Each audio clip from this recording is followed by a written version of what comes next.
আসসালামু আলাইকুম ভাই বোনেরা।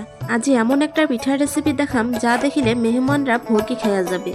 লোকে ভাবিবে কড়াইত আস্ত রসুন ভাজাছুং নাকি, কিন্তু না রে ভাই, এলা হইল রসালো রসুন পিঠা।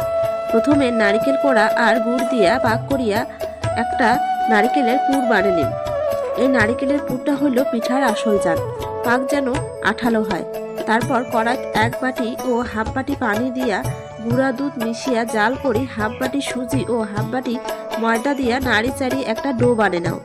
এবার চালের গুঁড়ার ডো দিয়া ছোট্ট ছোট্ট গোল্লা করি তার ভিতরত নারিকেল পুর ভরি দিয়া মুখটা বন্ধ করিবেন, যেন দেখিয়ে মনে হয় একদম রসুনের কোয়া। এবার তেলত ভাজি চিনির রসত চুবাই নাও। উফ, কামড় দিলেই ভিতর থাকি নারিকেলের রস বাহির হবে। একবার বানায়া খায়া দেখেন, ইনশাল্লাহ আঙ্গুল চাটিয়া খাইবেন। ওটা ভালো লাগিলে লাইক, শেয়ার ও কমেন্ট করে জানান।